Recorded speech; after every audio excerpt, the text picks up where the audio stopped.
See, I was always busy. I was never content. I was always chasing more everything. I lived hurried. I rushed everywhere. I was struggled as a workaholic. I struggled with eating well. I struggled with nurturing important relationships. Right? I was struggling because I was always so busy. I had a strong relationship with God, or at least I thought I did. But I struggled to find true rest. I was always striving. I wanted to measure up to some idea of success. Sure, I knew better. I've been in ministry a long time. I've been in the Word, serving Jesus for a long time. I knew better, and I even preached better, and I worked at it. But there was always this gap between where I was and the person that I know I wanted to be and that God wanted me to be. Anyone ever feel that? I wanted to be who God wanted me to be. And the life I lived, the life I wanted, no matter what I did, I just struggled to close that gap. Have you ever felt that way? Maybe there's a few of you who haven't, but I would dare say most of us have, or most of us are right now. Our culture moves us in this direction.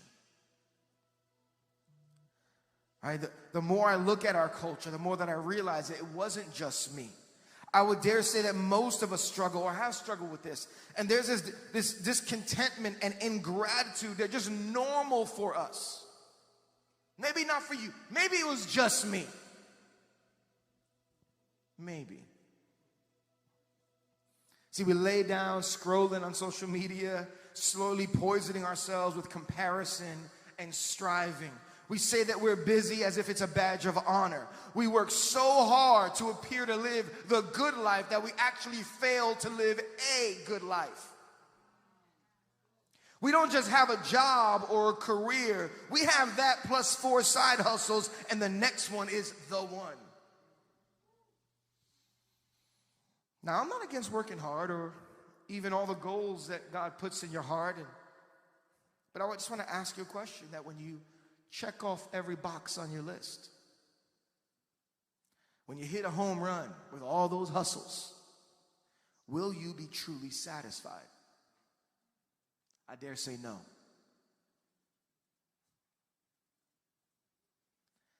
And I think Jesus says that we won't either.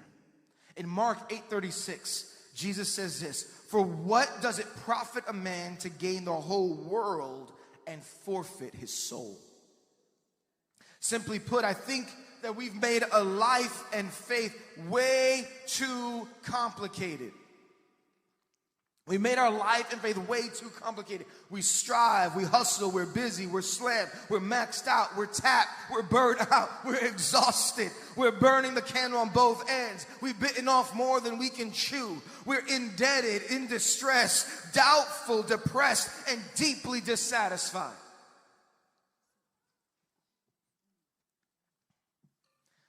In his book, The Road to Character, the author David Brooks, he gives some insight in how we should reflect on our lives. And he writes this: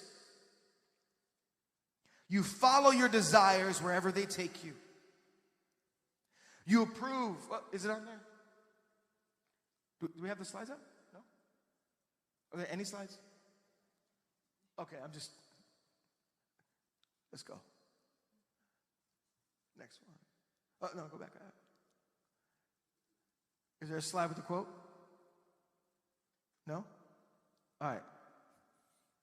Sorry, y'all. Let's start over. You follow your desires wherever they take you, and you approve of yourself so long as you are not obviously hurting anyone else. Does that sound familiar? You figure that if the people around you seem like you must be good enough. And in the process, you end up slowly turning yourself into something a little less impressive than you had originally hoped. A humiliating gap opens up between your actual self and your desired self. Can you relate? See, we all fill our lives with things that we think will satisfy us and things that will help us become who we want to be. We read the Bible, we read self-help books, we go to church, we go to conferences, we listen to sermons, we get gym memberships, we have, listen to podcasts, we go on diets, we join small groups, we give our tithes, we give our offerings, we serve on a ministry team, we work hard to excel in our business and our career, we strive to give our kids a better life than the one that we had, whatever that means. And so what do?